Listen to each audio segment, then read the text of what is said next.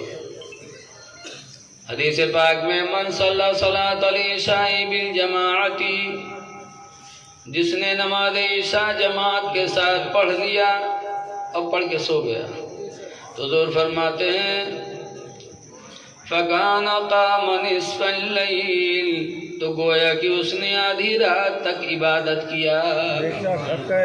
نماز عشاء جماعت سے پڑھ کے سو گیا، چونو چرا میں نہ پڑا تو آدھی رات تک اس کو سونے میں عبادت کا ثواب ملے گا. وَمَنْ صَلَّى صَلَاةَ الْفَجْرِ بِالْجَمَاعَةِ، اور جو صبح اٹھ کر نماز فجر جماعت سے پڑھ لیا تو حضور فرماتے فَكَانَ قَامَ كُلَّ اللَّيْلِ، تو گویا کہ اس نے پوری رات عبادت کیا.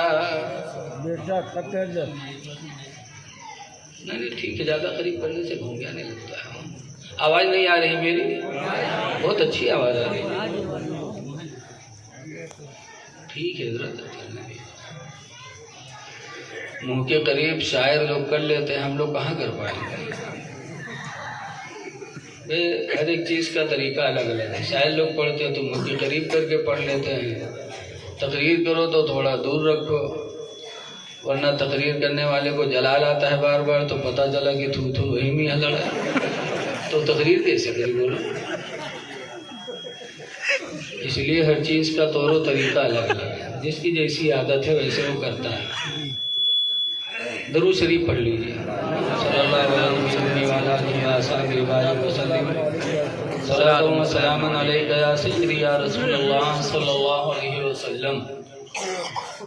دیکھو آج فاتحہ کس کے نام ہم اور آپ دیتے ہیں؟ تو ہر اہل ایمان کے نام دیتے ہیں، لیکن خاص طور سے کس کے نام فاتحہ ہوتی ہے؟ ہاں. ان کو یہ درجہ ملا کیسے؟ حضور کے زمانے میں تھے، قرن میں، لیکن مدینہ نہیں جا پائے اور حضور کو دیکھ نہیں سکے.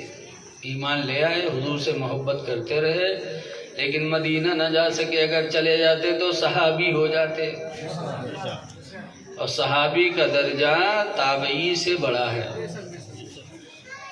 تابعی تو ہیں یہ، حضور کے صحابہ کی زیارت کی ہے لیکن حضور کی زیارت نہیں کی. تو صحابہ کی جو زیارت کر لے ایمان کے ساتھ وہ تابعی، اور جو نبی کی زیارت ایمان کے ساتھ کر لے وہ صحابی. تو صحابی کا درجہ سب سے بڑا. لیکن نہیں گئے. کیوں نہیں گئے؟ آپ نے سنا ہوگا بارہا کہ ان کی ایک ماں تھی، ضعیفہ تھی. بارہا تیار ہوئے کہ چلے جائیں حضور کی زیارت کر کے صحابی بن جائیں، لیکن ماں کی یاد آ جاتی کہ میں جاؤں گا مدینہ، پیدل کا زمانہ ہے، پتہ نہیں کتنے دن لگے آنے جانے میں. ان دنوں میں میری ماں اگر بیمار ہو گئی تو میری ماں کا علاج کون کرائے گا؟ اگر میری ماں کو کوئی ضرورت ہوئی تو ضرورت کون پوری کرے گا؟ مدینہ نہ جاؤں گا، حضور کو نہ دیکھوں گا، صحابی نہ بن پاؤں گا، تو اس کا مواخذہ نہیں ہوگا، حساب نہیں ہوگا. لیکن اگر ماں کا دل دکھ گیا تو قبر میں حشر میں اللہ تعالیٰ اس کا حساب لے گا. اس لیے نہیں گئے. اور حضور کا وصال شریف ہو گیا. لیکن یاد رکھو جب حضور کا وصال ہونے لگا تو صحابہ کرام موجود تھے. تو حضور نے صحابہ سے فرمایا میرے صحابہ ایک بات سن لو، ان رجلا خیر من التابعین، بے شک تابعین میں ایک انسان سب سے بہتر ہے. تابعین میں، صحابی میں نہیں بلکہ ایک انسان تابعی میں سب سے نیک ہے. اس کو لوگ کہتے کیا ہیں؟ حضور فرماتے یقال لہ اویس، جن کو لوگ اویس کہتے ہیں ان کو اویس کہتے ہیں. پھر آگے سرکار ایک نشانی بھی فرماتے ہیں وَكَانَ بِهِ بِيَادٌ، اور ان کو سفید داغ تھا. وَلَكِنْ يَشْفَعَهُ اللَّهُ بِخِدْمَةِ أُمِّهِ، لیکن اللہ نے انہیں ان کی ماں کی خدمت سے شفا عطا فرما دیا. کیا کہنے سے رکھے فلما مروہ، تو اے میرے صحابہ جب ان کے پاس تم کبھی گزرنا، فاستغفروہ لکم، تو ان سے تم اپنی بخشش کی دعا کروا لینا. درجہ دیکھو کتنا بلند ہو گیا، اتنا درجہ بلند ہو گیا کہ صحابہ سے حضور فرماتے ہیں کہ جب ان کے پاس سے تم گزرنا تو اپنے بخشش کی دعا کروا لینا. اس سے ثابت ہوا کہ آدمی اپنی بخشش کی دعا دوسرے سے کروائے. لیکن اب ہم سے لوگ کہا تھا دعا کہہ دو حضرت دعا کہہ دو، ہم مولانا ہیں تو ہم نہیں کہی تھے کہ ہم لوگ یہ دعا کہتے ہیں. ہم تو جانتے ہیں کہ ہم تو مولانا ہیں. مولانا بن جاؤ، حاجی بن جاؤ، حافظ بن جاؤ، کچھ بھی ہو جاؤ، لیکن ایک مرد مومن سے اپنے بخشش کی دعا کرواتے رہنا. خدا جانے کس کی زبان کی نکلی ہوئی بولی خدا کو پسند آ جائے اور اللہ گناہوں کو بخش دے. اور حضور نے اپنا پیران مبارک بھی صحابہ کو دیا کہ جب ان سے ملاقات ہوگی تو میرا پیراہن دے دینا، میرا سلام بھی کہہ دینا. اس موقع پر خاص طور سے کون صحابہ موجود تھے؟ بہت سے صحابہ تھے. نام آتا ہے حضرت علی اور حضرت عمر فاروق اعظم رضی اللہ عنہما کا. ان دونوں کو پیراہن دیا، کہا جب ان کے پاس گزرنا تو میرا پیراہن دے دینا، میرا سلام کہہ دینا اور اپنی بخشش کی دعا کروا لینا. بتاؤ، حضرت علی سے کہتے ہیں، حضرت عمر سے کہتے ہیں کہ اپنی بخشش کی دعا کروا لینا. حضور کا وصال ہو گیا، تجہیز و تکفین ہو گئی. حضرت علی شیر خدا فرماتے ہیں کہ ہم اور عمر دونوں لوگ ان کی تلاش میں رہے. اب کیسے تلاش میں رہے؟ یہ میں نہیں رہے کہ جھولا بندھنا لے کے چلتے ہیں ڈھونڈا کریں، نہیں. اپنے گھر پہ رہتے بھی تھے، کام دھام بھی کرتے تھے اور دل میں ایک تمنا رکھتے تھے کہ کاش کہیں وہ ایسے قرنی سے ملاقات ہو جاتی. دل میں ایک تمنا تھی. حضرت علی فرماتے ہیں کہ اسی تمنا میں ان کی تلاش میں 10 سال گزر گئے. کتنے سال گزر گئے؟ 10 سال حضور کے وصال کے بعد گزر گئے. لیکن دل میں چاہت تھی کہ کاش وہ ایسے کرنے سے کہیں ملاقات ہو جاتی. اور جب مومن کوئی چیز دل سے چاہتا ہے تو اللہ تعالیٰ اسے پورا فرما دیتا ہے. ایک دن ملاقات ہو گئی 10 سال کے بعد. کہاں ہوئی؟ میدان عرفات. بکریاں چرا رہے تھے ویسے کر کے. حضرت علی شیر خدا گئے، کہا اللہ کے رسول نے آپ کو سلام بھیجا ہے اور یہ پیراہن مبارک آپ کو دیا ہے اور آپ سے ہم لوگوں سے کہا ہے کہ ان سے اپنے بخشش کی دعا کروا دینا. لیکن اب ایسے کرنی ایک بات بتاؤ کہ ہم لوگ زندگی بھر نبی کے ساتھ رہے، سفر میں بھی رہے، حضر میں بھی رہے، جنگوں میں بھی رہے، وہاں بھی نبی کے ساتھ رہے جہاں جانوں کے جانے کا ڈر تھا، لوگ شہادت پاتے تھے. لیکن ان جنگوں میں بھی ہم نبی کے ساتھ رہے.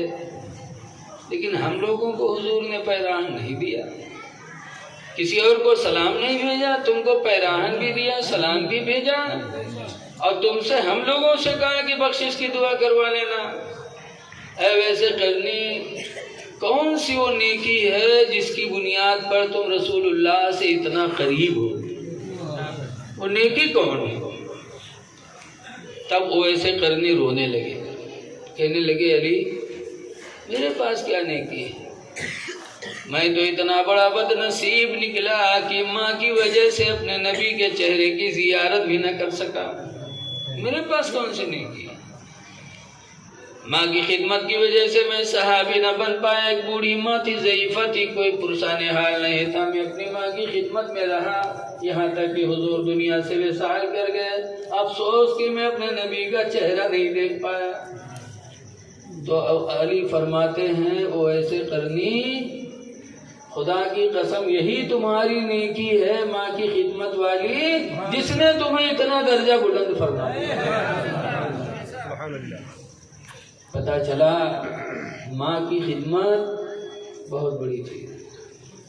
لیکن آج ان کا نوجوان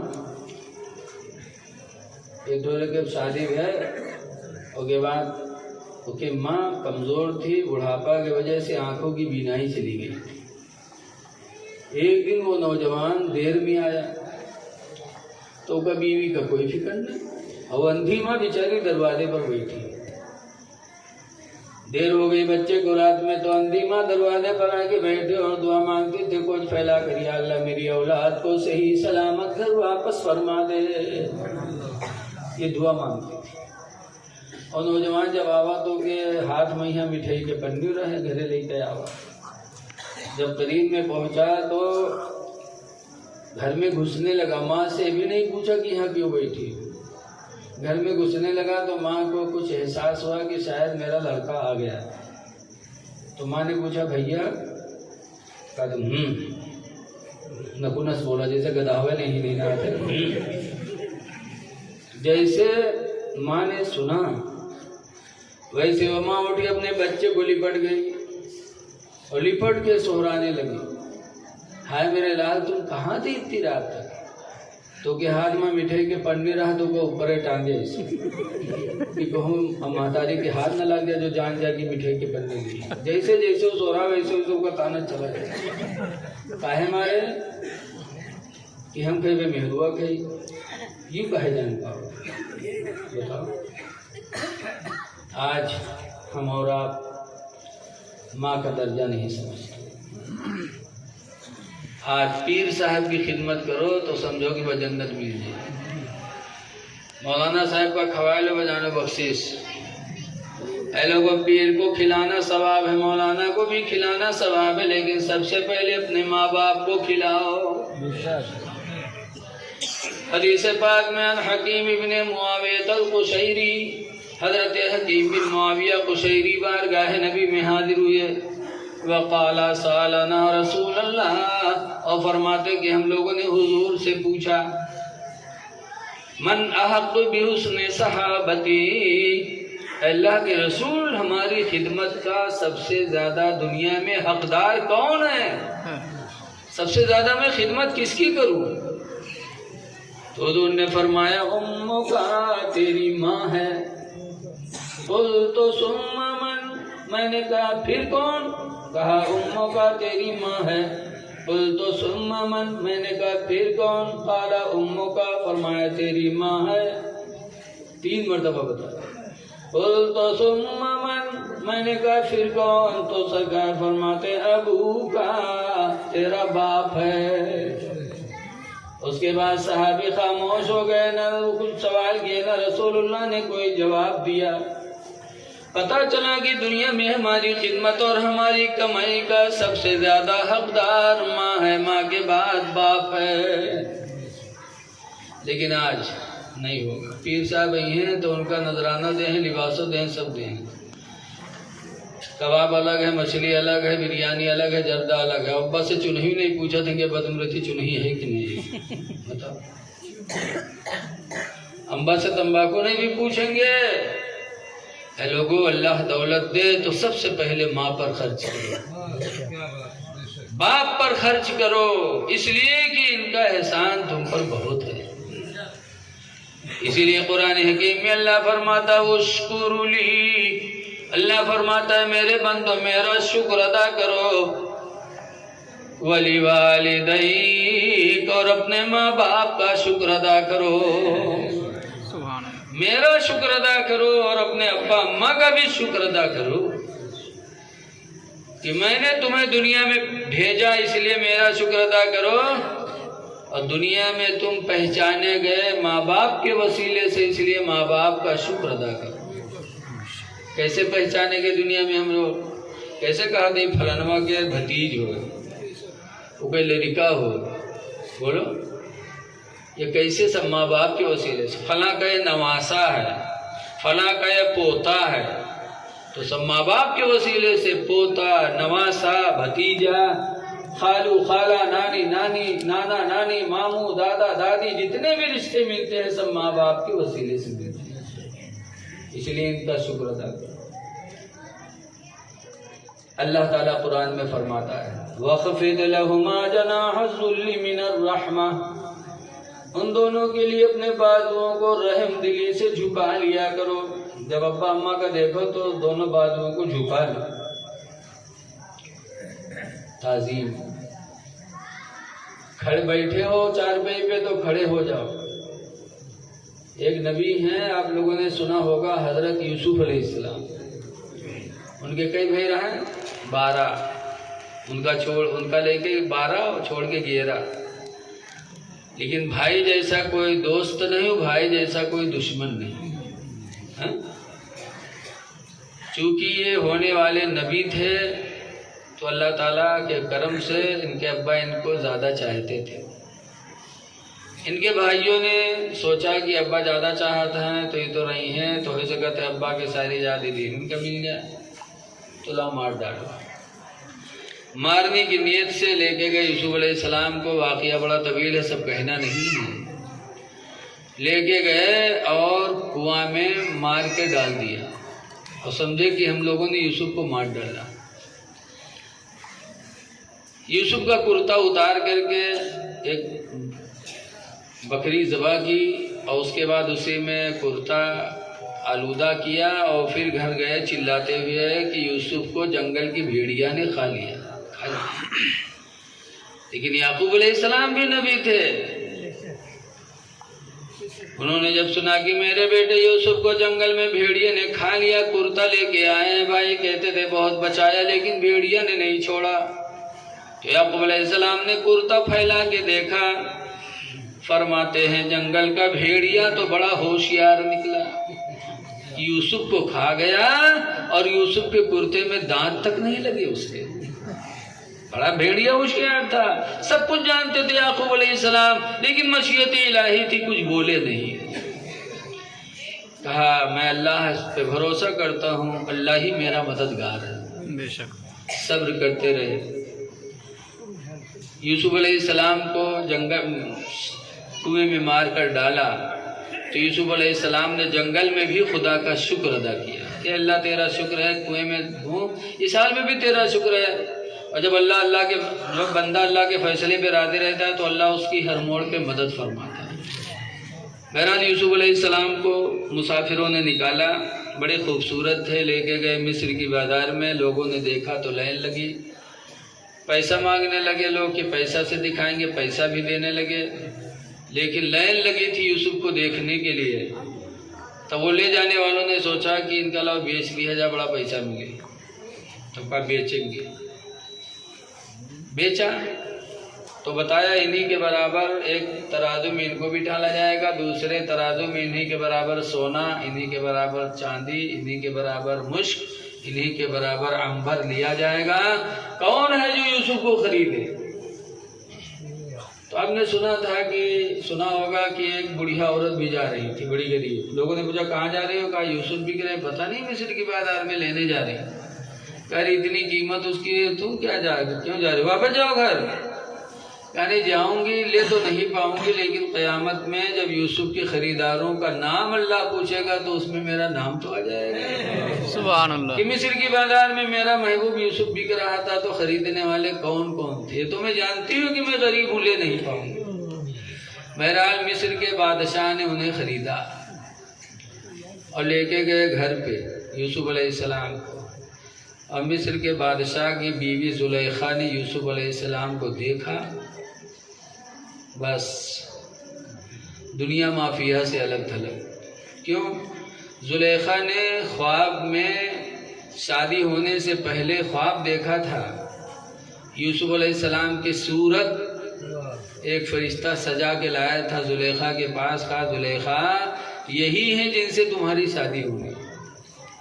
اور اس کے بعد جب مصر کے بادشاہ سے شادی ہوئی اور رات میں زلیخا مصر کے بادشاہ کے کمرے میں لائی گئی اور زلیخا نے بادشاہ مصر کا چہرہ دیکھا اور ذہن میں وہ فوٹو خواب والا موجود تھا. دونوں کو ملایا تو زلیخا نے کہا نا یہ تو نہیں. دل میں فیصلہ کیا کہ وہ تصویر نہیں ہے جو مجھے خواب میں بشارت دی گئی تھی، تو اور کوئی تصویر ہے. تو زلیخا پھر بادشاہ مصر سے اپنا دل نہیں لگایا. یوسف پہنچ گئے اور یوسف کا چہرہ دیکھا، ذہن میں جو تصویر چھپی تھی یوسف کو دونوں کو ملایا، بس زلیخا نے کہا یہی تو وہ ہیں جن سے مجھے نکاح کی بشارت خواب میں دی گئی ہے۔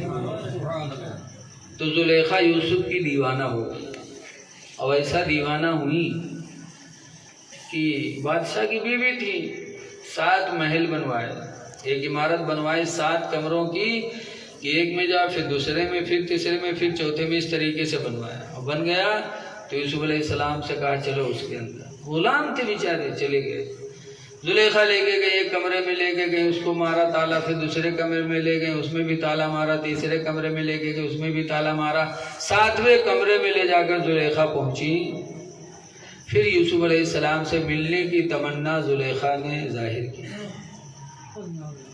تب یوسف علیہ السلام نے فرمایا تھا، اے لوگو، اللہ کا بندہ جو نیک ہوتا ہے ہر میدان میں گناہوں سے بچ جاتا ہے۔ بے شک سبحان اللہ۔ انسان سوچ لے بس۔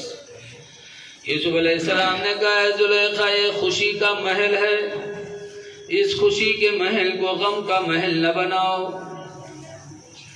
اللہ تعالیٰ نے اسے حرام فرمایا ہے، میں تمہارے قریب نہیں آ سکتا، نہ تم میرے قریب آ سکتی ہو۔ زلیخا بضد ہوئی تو یوسف علیہ السلام اس گناہ سے بچنے کے لیے بھگے، تو جب بھگے تو خود بخود من جانب الہی زنجیر بھی کھلتی رہی، تالا بھی ٹوٹتے رہے۔ بے شک بھگے تو تالا بھی ٹوٹے، زنجیریں بھی ٹوٹی۔ زلیخا پیچھے سے لپکی یوسف علیہ السلام کو پکڑنے کے لیے، کچھ نہیں آیا، یوسف کا کرتا آیا پیچھے تو اسی کو پکڑ لیا، یوسف کا کرتا پھٹ گیا، لیکن یوسف علیہ السلام رکے نہیں، باہر نکل گئے۔ تب زلیخا نے اپنا پیترا بدلا۔ عورتوں کا جال بڑا تگڑا ہوتا ہے، بہت ان کا جال تگڑا ہوتا ہے، جو پھنسا تو کبھی نکلنے والا نہیں۔ زلیخا باہر پہنچی اور روئے لگی۔ آج کل ان کے آنکھیں میں آنسو بہت ہوتے، لاگت ہے ڈوبٹم لاسو باندھ رہا تھا، بجائیں سے کہیں کو بل بل روئے لگا۔ نکلی زلیخا، جب مقصد میں کامیاب نہیں ہوئی تو آنسو کا دھارا بہنے لگا، رونے لگی۔ بادشاہ نے پوچھا کیا ہوا؟ کہا اس غلام کی ہمت کہ میں آپ کی ملکہ ہوں اور یہ میرے جسم میں ہاتھ لگایا ہے، اس کی کیا ہمت ہو سکتی ہے کہ آپ کے ملکہ کے بدن میں ہاتھ لگائے؟ بادشاہ ناراض ہوا۔ یوسف علیہ السلام فرماتے نا، میں بہت دور تھا، بضد ہوئے تو یوسف علیہ السلام کی بات نہیں مانی گئی، یوسف علیہ السلام کو جیل کرا دیا زلیخا نے، جیل چلے گئے یوسف علیہ السلام۔ لیکن جیل میں بھی گئے تو اللہ کا شکر ادا کیا، اللہ جس حال میں تو رکھ اسی حال میں تیرا بندہ یوسف راضی ہے۔ جیل کاٹ رہے ہیں، لیکن اللہ تعالیٰ اپنے بندوں پہ جب مہربان ہوتا ہے تو ہر مصیبت کے میدان سے اللہ نجات دے دیتا ہے۔ بادشاہ کے یہاں میٹنگ ہوئی اسی سلسلے میں، تو لوگوں نے کہا یار یوسف کو جیل بھیج دیا آپ نے۔ زلیخا کے کہنے سے اس معاملے کی تحقیق کی جائے، کیا تحقیق کی جائے؟ تو میٹنگ میں یہ ہوا کہ یوسف علیہ السلام کا کپڑا دیکھا جائے، کرتا۔ اگر یوسف علیہ السلام کا کرتا آگے والا دامن پھٹا ہو تو یوسف جھوٹے مانے جائیں گے، زلیخا سچی مانی جائیں گی، اس لیے کہ جب آدمی کسی کے ساتھ زبردستی کرے گا تو کپڑا پھٹے گا تو آگے ہی کا پھٹے گا، بولو۔ اور اگر ان کا کرتا دیکھا جائے، اگر پچھلا دامن پھٹا ہے تو زلیخا جھوٹی، یوسف سچے، کیونکہ بھگے ہوں گے، اگر نہیں چاہتے ہوں گے بھگے ہوں گے تو زلیخا نے پکڑا ہوگا تو کرتا یوسف کا پچھلا ہی پھٹا ہوگا۔ یہ بات میٹنگ ہوئی، اس کے بعد یوسف علیہ السلام کا کرتا دیکھا گیا۔ قرآن کریم میں اس کا تذکرہ ہے، اس میٹنگ کا۔ قرآن میں اللہ فرماتا ہے ان کان قد قمیصہ من دبر فصدقا، 12واں پارہ سورہ یوسف کی آیت ہے۔ اللہ فرماتا ہے ان کان قد قمیصہ من دبر فصدقا، اگر یوسف کا پچھلا کرتا پھٹا ہے تو یوسف سچا ہے۔ وَإِنْ كَانَ قُدَّ قَمِيصُهُ مِنْ قُبُلٍ فَصَدَقَتْ، اور اگر اگلا دامن پھٹا ہے تو زلیخا سچی ہیں۔ یوسف کا کرتا دیکھا گیا تو پچھلا دامن پھٹا تھا، اگلا سلامت تھا۔ سب نے کہا کچھ نہیں، یوسف حق پر ہیں، زلیخا غلطی پر ہے۔ بس زلیخا بدنام ہونے لگی۔ دھیرے دھیرے مہروے جی کا چاہیں دنیا میں ہے بے عزت کہی دے، جہاں بیٹھے ہوئے فصل فصل۔ ہاں زلیخیا تو کمال کہی دی، نہیں سنے زلیخیا کے ہاں کمال کہی دی، سب نے غلام پر عاشق ہوئی، جگہ جگہ بدنام زمانہ زلیخا ہو گئی۔ جب زلیخا نے ایک دن سنا تو شہر کی عورتوں کی دعوت میں، اور جب آئیں دعوت میں تو دسترخوان سجا، ساری عورتیں بیٹھی، پلیٹ لگا کھانا پلیٹیں لگی کھانا لگا۔ پھر زلیخا نے سب عورتوں کے ہاتھ میں ایک ایک لیمو دے دیا اور ایک ایک چاقو، اور کہا جس یوسف کی وجہ سے مجھے تم لوگ بدنام کرتی ہو، یہ لیمو اپنے ہاتھ میں لے لو، چاقو اس پہ رکھ دو، اور جب میرا یوسف آئے گا اس کو جب تم دیکھنا تو اسی وقت لیمو کو کاٹ دینا۔ جس یوسف کے لیے مجھے بدنام کرتی ہو نا، ذرا ہم اس یوسف کو بلا رہے ہیں، ذرا تم جب وہ آ جائیں گے تو لیمو کاٹ دینا۔ عورتوں نے کہا ہاں بلاؤ۔ جب یوسف علیہ السلام کے بعد زلیخا گئی کہ محبوب جانا ذرا چہرے سے نقاب ہٹا دو۔ کیا کہنے؟ جب یوسف علیہ السلام آئے اور چہرے سے پٹی الٹی، یوسف کو مصر کی عورتوں نے دیکھا تو کیا حال ہوا عورتوں کا؟ سورہ یوسف 12واں پارہ میں ہے، اور قرآن سے بڑی کوئی کتاب ہی نہیں۔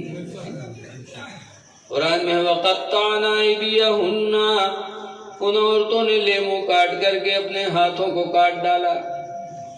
وَقُلْنَا مَا هَذَا بَشَرًا، اور عورتوں نے کہا خدا کی قسم یہ کوئی انسان نہیں ہے، إِلَّا مَلَكٌ كَرِيمٌ، مگر کوئی نورانی فرشتہ ہے جو اتر آیا ہے۔ ایسا یوسف کے حسن میں مہ ہو گئی کہ لیمو کاٹ کے بجائے انگلیاں کاٹ ڈالی، اور یوسف کے چہرے کو ٹکٹکی باندھے دیکھتی رہ گئی۔ یہ سب ہو گیا تو پھر کچھ دنوں کے بعد اللہ تعالیٰ نے کرم فرمایا، واقعہ بڑا لمبا ہے۔ یوسف کو اللہ نے مصر کا بادشاہ بنا دیا، مصر کے بادشاہ ہو گئے۔ جب آدمی صحیح راستے پہ ہوتا ہے تو اللہ اس کے درجوں کو بلند کرتا رہتا ہے۔ بے شک غلام سے بادشاہ ہو گئے۔ اور زلیخا کا کہ جب دیکھیں کہ میں بدنام زمانہ ہو گئی اور یوسف کے درجے بڑھتے ہی جا رہے ہیں، غلام تھا مصر کا بادشاہ ہو گیا، تو زلیخا اتنا بدنام ہو گئی کہ بستی میں رہنا ان کے لیے دوبھر ہو گئی۔ تو زلیخا نے بستی چھوڑ دی، جنگل چلے گئی، اور جنگل گئی تو یوسف علیہ السلام کی یاد میں ایک پیڑ کے نیچے بیٹھ کے رونے لگی، کہا زندگی گنوا دوں گی یہیں پر، یوسف کی یاد میں مر جاؤں گی۔ زلیخا بیٹھے ایک پیڑ کے نیچے بیٹھی اللہ اللہ کر رہی تھی، یوسف کی یاد میں زندگی گزار رہی تھی، یہاں تک کہ زلیخا روتے روتے نابینا ہو گئی۔ یوسف کی یاد میں روتے روتے بینا ہی کھو دیا۔ عشق بہت اہم چیز ہوتی ہے، بولو، جس کو جس سے عشق ہوتا ہے تو چاہے جتنے جوتا پاوے لیکن وہ سدھرت ہے، تو دنیا کی بات بتا رہے ہیں۔ اور جس کو اللہ والوں سے عشق ہو جائے، زلیخا روتے روتے آنکھوں کی بینائی ختم کر دی، بڑھاپا آ گیا، صرف جسم میں ہڈی رہ گئی، بیٹھی رو رہی تھی پیڑ کے نیچے۔ ایک دن یوسف علیہ السلام گھوڑے پر بیٹھے، بادشاہ تھے تو جنگل کی سیر کیا، سیر کرنے جا رہے تھے۔ جب جنگل میں پہنچے تو یوسف علیہ السلام کے بدن کی خوشبو زلیخا تک پہنچ گئی۔ سبحان اللہ۔ دیکھو ہر نبی مہکا کرتے تھے، بے شک اسی لیے تو ہمارے نبی کا پسینہ مہکا کرتا تھا نا، اور ایسا پسینہ مہکا کہ حضور کے پسینے کو ایک دن ام سلیم نے، حضور سو رہے تھے چمڑے کے بستر پہ، پسینہ بہا تو ام سلیم ایک صحابیہ نے پسینہ پونچھ کر ایک شیشی میں رکھ لیا، اور پھر مدینے میں ایک لڑکی کی شادی ہوئی، دلہن بنی تو عطر نہیں لگایا، دلہن کو نبی کا پسینہ لگا دیا۔ تو لکھا ہے کہ پسینے کی برکت سے وہ لڑکی زندگی بھر مہکی، پھر اس سے جو لڑکے ہوئے وہ بھی مہکے، پھر لڑکوں سے جو لڑکے ہوئے وہ بھی مہکے، یہاں تک کہ تاریخ میں لکھا ہے کہ 7 نسل تک نبی کے پسینے سے اولادیں مہکتی رہیں۔ یہ نبی کا پسینہ۔ اعلیٰ حضرت امام اہل سنت اسی لیے تو فرماتے ہیں کہ واللہ جو مل جائے میرے گل کا پسینہ، سبحان اللہ سبحان اللہ، میرے گل، حضور کو پھول کہا ہے اعلیٰ حضرت، ہم سب کے لیے پھول ہیں۔ واللہ جو مل جائے میرے گل کا پسینہ، مانگے نہ کبھی عطر نہ پھر چاہے دلہن پھول۔ نبی کا پسینہ جس کو مل جائے دنیا کا عطر کہاں وہ تلاش کرے گا؟ ہر نبی مہکا کرتے تھے۔ اعلیٰ حضرت دوسری جگہ بھی فرماتے ہیں کہ ان کی مہک نے دل کے غنچے کھلا دیے ہیں، ان کی مہک نے دل کے غنچے کھلا دیے ہیں، جس راہ چل دیے ہیں کوچے بسا دیے ہیں۔ ہر نبی مہکا کرتے تھے۔ یوسف علیہ السلام بھی مہکتے تھے۔ جب جنگل میں گھوڑے پر سوار ہو کر کے جنگل کی سیر کرنے گئے تو یوسف علیہ السلام کی بدن کی خوشبو زلیخا تک پہنچ گئی، اور یوسف کے خوشبو سے زلیخا نے یوسف علیہ السلام کو پہچان لیا۔ آنکھوں کی بینائی تو تھی نہیں، نابینا ہو گئی تھی۔ جب زلیخا نے یوسف علیہ السلام کے بدن کی خوشبو سے یوسف کو پہچانا تو زلیخا نے ایک بولی بولی، جس بولی کو اللہ تعالیٰ نے سورہ یوسف میں نقل فرمایا ہے۔ زلیخا نے کہا تھا سبحان من جعل الملوک عبیدا، پاک ہے وہ پروردگار جس نے مجھ جیسی ملکہ کو نوکرانی بنا دیا۔ وَسُبْحَانَ مَنْ جَعَلَ الْعَبِيدَ مُلُوكًا، اور پاک ہے پروردگار جس نے یوسف جیسے غلام کو بادشاہ بنا دیا۔ زلیخا اپنے رب کی قدرت کو یاد کرنے لگی کہ اللہ تیری قدرت کتنی بڑی ہے کہ جو بادشاہ کی ملکہ تھی آج جنگل میں مسافرت کی زندگی گزار رہی ہے، اور جو یوسف نوکر تھا، غلام تھا، آج وہ بادشاہ تخت پہ سوار ہے۔ اللہ تیری قدرت کتنی بڑی ہے۔ یوسف علیہ السلام نے جب زلیخا کی بولی سنی تو یوسف علیہ السلام کو ترس آیا۔ زلیخا کے قریب گئے، یوسف علیہ السلام نے سلام کیا، فرمایا زلیخا کیا حال ہے؟ تو زلیخا کہتی یوسف تمہاری یاد میں، تمہاری محبت میں رو رو کر کے میں نے آنکھوں کی بینائی ختم کر دی۔ یوسف میری التجا ہے کہ تم اپنے رب سے دعا کر دو، جس رب نے تمہیں غلامی سے بادشاہت عطا فرمائی ہے اسی رب سے دعا کر دو اللہ میری آنکھوں کی بینائی کو واپس کر دے کہ میں تم کو دیکھ لوں۔ یوسف علیہ السلام کو ترس آیا، اپنے رب کی بارگاہ میں یوسف علیہ السلام نے دعا کیا تو اللہ تعالیٰ نے یوسف کے دعاؤں کے وسیلے سے زلیخا کی آنکھوں کی بینائی کو واپس فرما دیا۔ دیکھا زلیخا نے اللہ کی حمد بیان کی۔ پھر یوسف علیہ السلام فرماتے زلیخا اور بھی میرے لائق کوئی خدمت ہو تو بتاؤ۔ تو زلیخا کہتی ہے یوسف رب سے دعا کر دو کہ اللہ تعالیٰ میری جوانی واپس کر دے۔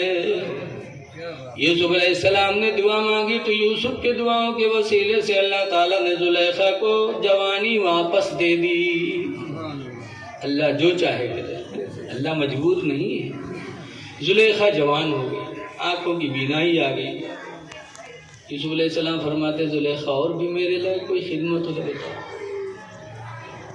تو زلیخا کہتے ہیں یوسف خوب جانتے میری دل کی تمنا کہ تمہاری یاد میں مصر میں بدنام زمانہ ہو گئی، اور تمہاری یاد میں نے بستی چھوڑ کر جنگل میں اپنا بسیرا بنا لیا، رو رو کے آنکھیں کھو دی، جسم بھی کھو دیا۔ یوسف میری دل کی تمنا جانتے ہو، میری آخری حسرت یہی ہے کہ تم مجھے اپنے نکاح میں لے لو۔ اللہ تعالیٰ کے فضل سے یوسف علیہ السلام کی شادی زلیخا سے ہو گئی، اور زلیخا سے شادی ہوئی تو ایک لڑکی پیدا ہوئی جن کا نام ہے بی بی رحمت، جن کی شادی ہوئی حضرت ایوب علیہ السلام سے۔ تو پھر بی بی رحمت بھی زندگی عجیب تھی کہ ہر موڑ پر اپنے شوہر کا ساتھ نہیں چھوڑا۔ ایسے نبی کی اولاد یہ ایوب علیہ السلام کے نکاح میں گئی اور ایوب کے بدن میں پھپھولے پیدا ہو گئے، تو بستی والوں نے کہا یہ تو کوڑھی ہو گئی، معاذ اللہ، بستی سے بھگا دو ان کو۔ جب ایوب علیہ السلام کو بھگایا بستی والوں نے تو جنگل چلے گئے، لیکن وارے بی بی رحمت، جب بستی کے لوگوں نے حضرت ایوب علیہ السلام کی بیماری کو دیکھ کر بستی سے بھگایا، جنگل اپنایا، تو بی بی رحمت نے اپنے شوہر کا ساتھ نہیں چھوڑا۔ اچھی بیوی وہ ہے جو شوہر کے خوشحالی میں بھی ساتھ رہے اور مصیبتوں میں بھی ساتھ گئی، جنگل میں بسیرا کیا، لیکن اللہ تعالیٰ کو ترس آیا تو پھر اللہ نے اپنی جبریل علیہ السلام کو بھیج کر ایک جنتی چشمہ کھدوایا اور اسی میں ایوب علیہ السلام نہایا، ان کی بیماری دور ہو گئی۔ بہرحال یہ واقعہ کہنے کا مقصد کیا ہے اس کو سنو۔ تو یوسف علیہ السلام جب مصر کے بادشاہ بنے تو سوکھا پڑا۔ کئی سال سوکھا رہا؟ 7 سال۔ تو بادشاہی خزانہ میں جو غلہ جمع تھا، جیسے یوگی مودی جی اس وقت سب کو بانٹ رہے ہیں، ایسے یوسف علیہ السلام بادشاہ مصر بنے، سوکھا پڑا تو یوسف علیہ السلام غلہ بانٹنے لگے۔ تو ان کے بھائی لوگ جنہوں نے مارا تھا وہ بھوکن مرت رہے، تو وہ لوگ آئے غلہ لے، وہ تو جانت رہا کہ یوسف ختم ہو گیا، مصر کے بادشاہ سے غلہ لینے آئے، ایک زمانہ گزر گیا۔ آئے جب مصر کے بادشاہ کے دربار میں آئے، یوسف علیہ السلام نے اپنے بھائیوں کو دیکھا تو پہچان گئے کہ یہ تو ہمارے سب بھائی لوگ ہیں۔ یوسف علیہ السلام نے پوچھا تھا کہ ابا کا حال کیا ہے؟ تو سب چونکے، کہیں ابا کا حال، تم کو آؤ یوسف تو نہ ہو؟ کہیں ہاں الحمدللہ میں تمہارا بھائی یوسف ہوں۔ آپ سنیں تو تھرائے لگے کہ اب مار ڈالیں گے، مار کے قوم ڈالا رہے، آج یہ بادشاہ ہو گئے، ہم رعایا بن کے حاضر ہوئے ہیں، آج تو بدلہ لیں گے۔ لیکن اے میرے دینی بھائیوں، ہر نبی کی شان یہ رہی ہے کسی نبی نے ظلم کا بدلہ ظلم سے نہیں لیا۔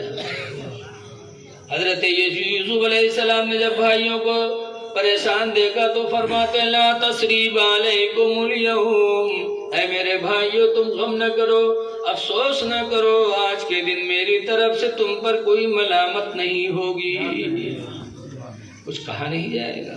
اے لوگوں، انبیاء کی زندگی سے سبق سیکھا کرو کہ کوئی اگر تمہیں تکلیف دے اور پھر سامنے آ جائے تو وہ چیز نہ یاد دلاؤ کہ تم نے میرے ساتھ یہ کیا تھا۔ نبیوں کی زندگی کو سامنے رکھو اور حسن اخلاق سے پیش آ جاؤ، پھر وہ انشاءاللہ تمہارا ایسا فرما بردار بنے گا کہ زندگی میں کبھی بغاوت نہیں کرے۔ فرماتے ہیں ملامت نہیں، ابا کا حال بتاؤ کیا ہے حال؟ 80 سال ہو گئے تھے۔ کتنے سال ہو گئے تھے جدا ہوئے؟ تب بھائیوں نے کہا تھا، قرآن کریم 12واں پارہ میں لکھا، بھائیوں نے کہا تھا وَبْيَضَّتْ عَيْنَاهُ مِنَ الْحُزْنِ، اے یوسف ان کی دونوں آنکھیں آپ کے غم میں روتے روتے سفید ہو گئی ہیں۔ ابا نابینا ہو گئے، کالا دیدہ چلا گیا، روتے روتے آپ کی یاد میں نابینا ہے۔ یوسف علیہ السلام نے جب اپنے باپ کی کہانی سنی تو یوسف علیہ السلام نے اپنا کرتا نکالا، قرآن میں فرمایا اذهبوا بقمیصی ھذا، اے میرے بھائیوں میرا یہ کرتا لے کے جاؤ، القوہ علی عینیہ، ان کی آنکھوں پہ ڈال دو۔ کرتا دیا، بھائی لوگ لے کے گئے اور ان کی آنکھ جب گھر پہنچے تو یوسف علیہ السلام کے کرتے کی خوشبو دور ہی سے یعقوب علیہ السلام کو گھر میں مل گئی۔ گھر میں گئے بھی نہیں، باہر ہی تھے کہ یوسف کی کرتے کی خوشبو گھر میں پہنچ گئی۔ تو یعقوب علیہ السلام نابینا تھے، بیٹھے تھے، جیسے خوشبو پائے ویسے چارپائی سے اٹھ پڑے کہ ہائے میرا یوسف کہاں ہے، میرا یوسف کہاں ہے؟ ہاں مجھے آج یوسف کی خوشبو آ رہی، میرا یوسف کہاں ہے؟ تلاش کرتے کرتے باہر نکلے، لڑکے یوسف علیہ السلام کا کرتا لے جا کے پہنچے، یعقوب علیہ السلام کو دیا، کہا وہ تو بادشاہ مصر ہے، اپنا کرتا دیا ہے۔ تو یعقوب علیہ السلام نے محبت میں یوسف علیہ السلام کے کرتے کو چوما اور آنکھوں پہ رکھ کے رونے لگے۔ تو قرآن کریم 12واں پارہ میں فرتد بصیرا، ان کی آنکھوں کی گئی ہوئی روشنی واپس آ گئی۔ یوسف علیہ السلام کی کرتی کی برکت سے روشنی واپس آ گئی، اور جب سنا کہ میرا بیٹا ہے وہاں تو چل پڑے زیارت کے لیے۔ چلتے چلتے مصر پہنچے یعقوب علیہ السلام، اور جب شاہی مصر میں شاہی محل میں داخل ہوئے، یوسف علیہ السلام تخت پہ کرسی کے اوپر بیٹھے تھے۔ جب یعقوب علیہ السلام گیٹ پہ داخل ہوئے اور نگاہ پر نگاہ پڑی تو یوسف علیہ السلام نے کھڑے ہونے کے لیے سوچا، لیکن مشیت الہی کیا تھی، کھڑے نہیں ہوئے۔ جب کھڑے نہیں ہوئے تو اللہ تعالیٰ نے فرمایا، غیبی آواز آئی، مکاشفۃ القلوب میں امام غزالی نے لکھا ہے، اللہ نے فرمایا یوسف تمہارے باپ آئے اور تم اپنے باپ کے لیے کھڑے نہیں ہوئے، بیٹھے رہ گئے۔ اے یوسف میرے عزت و جلال کی قسم ہے، اب تمہاری اولادوں میں میں کسی کو نبوت عطا نہیں کروں گا، کسی کو نبوت نہیں دوں گا۔ باپ آیا، تم نے باپ کی کھڑے ہو کے تعظیم نہیں کیا۔ امام غزالی لکھتے ہیں کہ وہ تو نبی تھے، ہم نبی کے قدم کے تلووں کی دھول کے برابر بھی نہیں ہیں، ہم نے اگر اپنے باپ کی تعظیم نہ کی تو خدا ہم سے کب راضی ہوگا؟ اس لیے لوگوں، ابا کو دیکھو، اماں کو دیکھو تو تعظیماً کھڑے ہو جائے۔ لیکن دیکھا جاتا ہے کہ ابا اگر پردھان ہوئی گیا، لڑکا پردھان ہوئے گا تو گاؤں والے جاتے پردھان جی کے پاس، تو بپا بیچارے ڈھوئے ڈھوئے پانی گھر سے لاؤ تھے، چائے وہ پیا ہوا تھا، پانی وہ لاؤ تھے، پردھان جی بیٹھے ہیں۔ ارے اے میرے بھائیوں، اللہ وعدہ دے دے، پردھانی سے بڑا وعدہ دے دے، لیکن ماں باپ کے سامنے تمہیں تعظیم ان کی کرنی ہی کرنی۔ بے شک حضرت معاذ ابن جبل کو حضور نے یمن کا گورنر بنایا تھا، اور جب معاذ ابن جبل یمن کے گورنر ہو گئے تو حضور نے فرمایا تھا، لا تعقن والدیک، اے معاذ گورنر ہو گئے ہو لیکن ہرگز ہرگز اپنے ماں باپ کی نافرمانی نہ کرنا۔ تو گورنر ہو جاؤ، پردھان ہو جاؤ۔ آج ہم لوگوں میں کچھ مولانا ہی میر ہے، مولانا ہوئی گئے اور دوست لوگ پہنچ گئے تو مولانا صاحب دوستان میں بیٹھے، ابا بچرو اندر سے چائے ڈھوئے ڈھوئے آواز، ابا یہ لے ابا بولے کتنا بے گئی رہا تو مولانا جو باپ سے سامان مانگے۔ اے لوگو، آج حضرت سیدنا حمزہ ویسے قرنی رضی اللہ تعالیٰ عنہ کی یاد کی محفل ہے، اس لیے ہم آپ سے کہہ رہے ہیں کہ ماں باپ کی تعظیم کرو، تعظیم کرو، دعا بھی کرو۔ ماں باپ کے لیے دعا مانگو، کیسے اللہ نے دعا کر کے بتایا، کیسے دعا مانگو۔ قل کہو رب ارحمہما، اے میرے رب ان دونوں پر تو مہربان ہو جا، اے اللہ ان دونوں پر تو مہربانی فرما، کما ربیانی صغیرا، جیسے میرے بچپن میں دونوں میرے اوپر مہربانی کیا کرتے تھے، اے اللہ یہ بوڑھے ہو گئے ان دونوں پر تو مہربانی فرما۔ اس طرح سے ماں باپ کے لیے دعائیں کرو۔ یوسف علیہ السلام کے یہاں 7 سال سوکھا پڑا تھا، تو 5 سال تو غلہ چلا، اور کے بعد 2 سال ابھی باقی رہ گئے تو غلے ختم ہوئی گئے، تو اب کیا بات ہے؟ تو لکھا ہے کہ مصر والے ایک جگہ جمع ہو جاتے تھے، غلہ رہ نہیں گیا، جو تھا ختم ہو گیا، تو مصر والے جب سب بھوکے ہوتے تھے تو ایک جگہ جمع ہو جاتے تھے، یوسف علیہ السلام ان کے بیچ میں پہنچ جاتے اور مصر والے ایک نگاہ یوسف کا چہرہ دیکھ لیتے تو ان کا پیٹ بھی بھر جاتا، پیاس بھی چلی جاتی۔ 2 سال تک مصر والوں نے یوسف علیہ السلام کو صرف دیکھ دیکھ کے گزارا کیا ہے۔ یہ حسن تھا یوسف علیہ السلام کا۔ ابھی ابھی کہا تھا انہوں بشر ہموں بشر، بلکہ ان کا دیکھ کے ایک ٹائم کے کھانا برداشت ہو جائے، اتنے منحوس ہوتے ہیں کہ کھائے پی کے جاؤ دیکھ لو تو سب ہجم ہوئی جیسے کہتے ہیں کہ وہ بھی بشر ہم بھی بشر ہیں، بشر، لیکن اللہ نے ان کے درجات کو بہت بلند فرمایا۔ اعلیٰ حضرت فرماتے ہیں کہ خلق سے اولیاء، اولیاء سے رسول، مخلوق سے اولیاء افضل اور اولیاء سے رسول افضل، خلق سے اولیاء، اولیاء سے رسول، خلق سے اولیاء، اولیاء سے رسول، پھولوں سے اعلیٰ ہمارا نبی اور رسولوں سے اعلیٰ ہمارا نبی۔ رسول ہم سے اعلیٰ نہیں ہے بلکہ سب رسولوں سے اعلیٰ ہے۔ سب چمک والے اجلوں میں چمکا کیے، سب چمک والے اجلوں میں چمکا کیے، اندھے شیشوں میں چمکا ہمارا نبی، اندھے شیشوں میں چمکا ہمارا نبی۔ میرے دینی بھائیوں، مسجد کے سامنے بیٹھے ہو، اس گھر کو آباد کرو۔ سب سے اہم عبادت اللہ کے نزدیک ایمان لانے کے بعد نماز ہے، اس سے بڑی کوئی چیز ہے ہی نہیں۔ حضور فرماتے ہیں بین الایمان والکفر ترک الصلاۃ، ایمان اور کفر کے بیچ میں فرق کرنے والی نماز ہے۔ ایک طرف ایمان ایک طرف کفر، دونوں میں فرق کرنے والی نماز ہے۔ اگر آپ نے نماز پڑھا تو ایمان کو اپنایا اور نماز چھوڑا تو کفر کو اپنایا۔ اس لیے لوگوں نمازیں پڑھو، مرنے سے پہلے نمازیں پڑھ لو، خدا جانے کس وقت بلاوا آ جائے۔ بے شک نماز بہت افضل چیز ہے۔ نماز پڑھو گے تو مجاہد کا ثواب پاؤ گے، وہ مجاہد ہے۔ حدیث پاک میں وفد اللہ ثلاث، اللہ کے مہمان تین لوگ ہیں، تین آدمی ایسے ہیں جو دربار الہی کے مہمان بولے جاتے ہیں۔ دیکھو اللہ کا جو مہمان بن جائے اس سے بڑا درجہ کس کا ہے۔ نمبر 1 پر فرمایا المجاہد، جہاد کرنے والا مجاہد ہی اللہ کا مہمان ہے۔ اب جہاد کہاں ہے؟ تو مسلمانوں آج بھی جہاد ہے، زندگی بھر تمہاری جہاد کا ٹائم تمہارے گھر میں ہے۔ حضور فرماتے اسباغ الوضوء علی المکارہ، سخت ٹھنڈک میں مکمل وضو بنانا،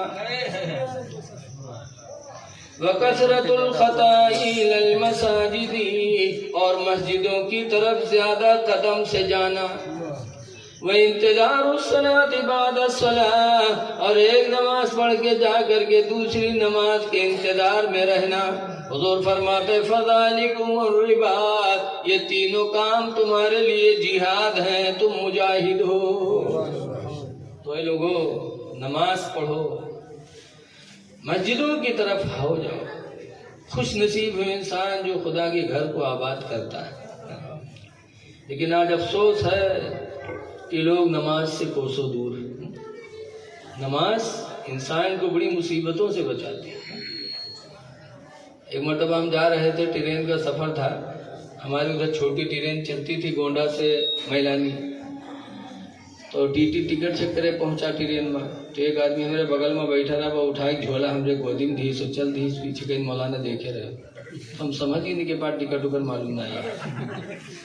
اور ٹی ٹی جو یہی کام کے لیے ہے وہ ہوشیار، اس نے بھی دیکھا تو وہ پیچھے پیچھے الگ گوا، اب وہاں لیٹرنگ تک گوا، اب آگے کہاں کودی جائے، ٹرین چل رہی تھی، گھوم کے دیکھی ٹٹیوا پیچھے، بس آم نہ تھا، وہ وہی تھی نیت باندھ دی، اللہ اکبر۔ اب ٹی ٹی ہندو رہا تو بیچارہ کھڑا ہو گیا، سوچی نماز پڑھ لے تب ٹکٹ مانگی، اب وہ کے سہارے کی چلا جائے تو ہم نماز ختم کریں، اب اللہ جانے کون سورج جانت رہا ہے، پڑھے گا، پڑھت کافی ٹائم لگا دی، 2 رکعت میں ٹٹیوا کھڑا رہا، جیسے سلام پھیرے دیکھے تو پھر جھپ سے باندھ لی، تب ٹٹیوا اتنے پوچھلا کہ بھیا یہ کتنی دیر تک نماز پڑھی ہو؟ تو ایک بوڑھو داڑھی رکھا بیٹھے رہا، تو کہیں کہ دوپہریا میں یہاں ظہر نماز پڑھی جاتے، کہیں کتنی دیر، کہیں نے بتائے پہ کتنی دیر، لیکن وہاں 12 رکعت ہوتے ہیں اتنا جانی تھے، تو ٹی وہ پوچھی کہ کئی رکعت بھائی ہیں بھی تو کہیں گے دوئی پڑھی سے تو ٹی وہ کہا تھا دوئی میں ہے وہ آدھا گھنٹہ لگائی سے اب 12 رکعت میں اللہ جانے کتنا ٹائم لگا ہمارا ٹرین تو ویسے چل رہی بس ٹرین رکی اور ٹی وقت اوپر سے اتر لیے چلا گا دوسرے ڈبوں میں اور جب ٹی وہاں چلا گا بھائی دو چھنے چھوڑ کے بھاگ پلیٹ فارم پر اب دوسری ٹرین ادھر سے آنے والی تھی کراسنگ تھی تو یہ بیٹھا تھوڑی دیر بعد اس کی آنکھوں میں آنسو آ گئے رونے لگا تو ہم لوگوں نے دیکھا تو گئے پوچھا کیا ہوا کچھ کہا ہے کیا ٹی نے کہا نہیں کچھ نہیں کہا پھر کیوں رو رہے کہا میرا دل رو رہا ہے کہ آج اگر میں سچی نماز پڑھی ہوتی تو اللہ مجھے کتنی عزت دیتا جب جھوٹی نماز پڑھی تو اس کے شر سے اس کی مصیبتوں سے اللہ نے مجھے نجات دے دیا اگر میں سچی نماز پڑھا ہوتا تو میرا پروردگار مجھے کس قدر عزت عطا فرمائے میں عہد کرتا ہوں آج سے نماز نہیں چھوڑوں گا نماز میں اللہ تعالیٰ نے بڑی برکتیں رکھی اے لوگوں نماز پڑھو نماز نور ایمان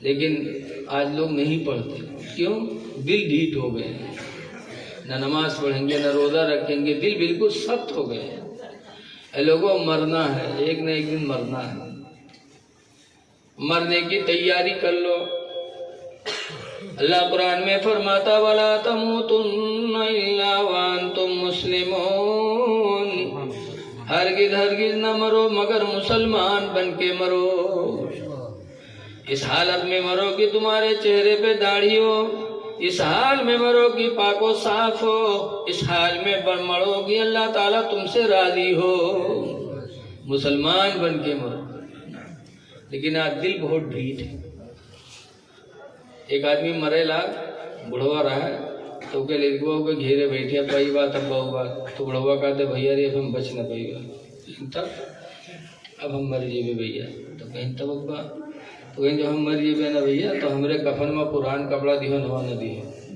لڑکوا کہیں ابا یوں کہاں ہو اس جگہ تھے کہ تم ہمارے لیے گھر بنوایا جگہ بنایا جگہ زمین خریدو سب کی ہو اور مر جائیے تو ہم لوگ کفن پران دے بے دنیا والے کہا کہیں ہیں ابا تو بڑھوا کہتے دنیا والے چکر میں پڑ کے کہا ہم کا پھنسائے دے رہے تم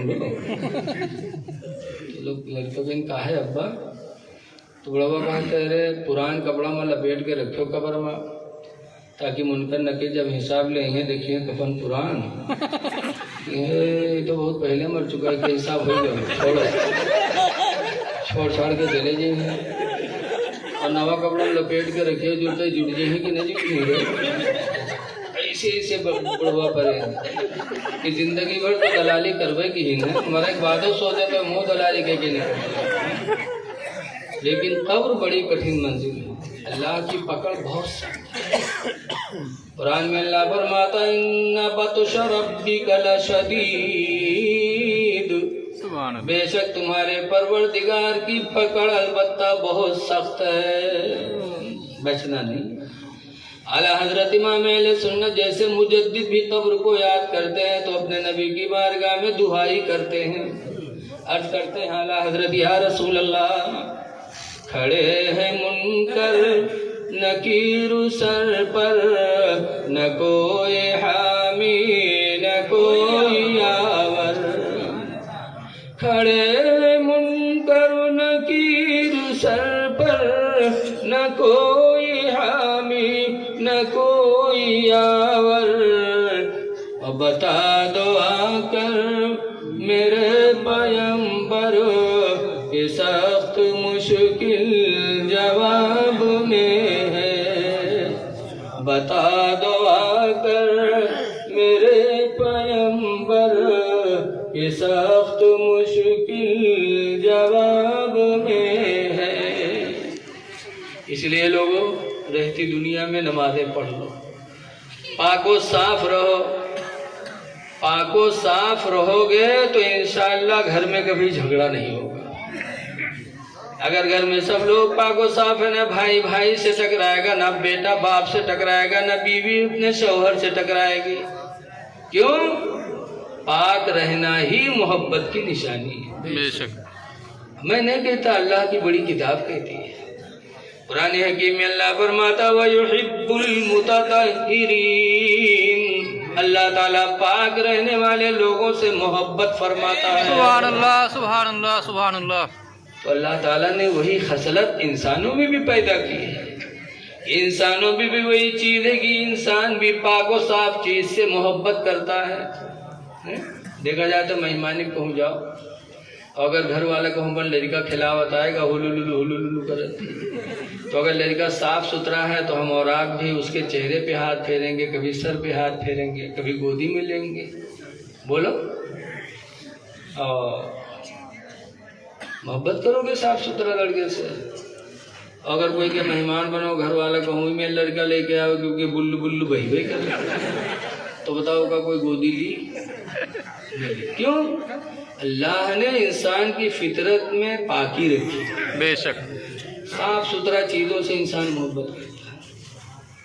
آج ہماری ماں بہنیں بھی ناسمجھی میں رہتی ہیں، یہی مدرسہ میں کہیں مولانا صاحب نے کچھ بنائے دے، کچھ کہا بات کہیں ہمارے گڈوا کبا کے تو ہمارے تک نگاہیں نہیں اٹھا تو کچھ بنائے دے، کس کے نگاہ اٹھی جب محنت نہائی ہو نا تو گڈوا کے ابا کے نگاہ اٹھی۔ اللہ جانے کس طرح بعض عورتیں بہت ہندار ہوتی ہیں، نہائیں گی نہیں، نہ کپڑا بدلی ہیں، ہمیشہ کام کاج میں لگی رہیں گی۔ ہاں کب بنی ہے سوری ہیں جب کہوں بہائم جائے کوئی تب، وہ میلم جائے کوئی تب بن سن پہ ہوا جائیں، اگر بہنوں سے مسکیا بتیا لگے وہیں کہوں مردوا پہنچ کے دیکھ لیے وہ دن سے لتیاوے لاگا جب ہوئے جا کسے مسکیات لائے رے ہوئے جا نہ رے کسے مسکی مار مار بات کرتا۔ اے میری ماں بہنوں، آج تم نے قرآن کے اصول کو چھوڑا، ہماری ماں بہنوں نے قرآنی تعلیمات کو پسے پشت ڈال دیا۔ قرآن نے کہا تھا کہ گھر میں بن سنور کے رہنا، اللہ 18واں پارہ میں فرماتا وَلَا يُبْدِينَ زِينَتَهُنَّ، کہ ہرگز عورتیں اپنا بناؤ سنوار کہیں ظاہر نہ کریں، إِلَّا لِبُعُولَتِهِنَّ، مگر اپنے شوہر کے سامنے، او آبائهن، یا اپنے باپ کے سامنے، او آبائی بعولتهن، یا اپنے سسر کے سامنے، ان لوگوں کے سامنے عورت بناؤ سنوار کر کے رہے تاکہ شوہر کا دل خوش ہو کہ اللہ نے ہمیں خوبصورت بیوی عطا فرمائی، باپ کا دل خوش ہو کہ اللہ نے ہمیں خوبصورت اولاد عطا فرمائی، اور سسر کا دل خوش ہو کہ اللہ نے ہمارے گھر میں ایسے بہو بھیج دیا جس کی وجہ سے کہ میرا گھر مثل جنت بنا ہوا ہے۔ تو اے میری ماں بہنوں، بناؤ سنوار کرو، لیکن بناؤ سنوار کر کے گھر میں رہو، باہر نہ جاؤ۔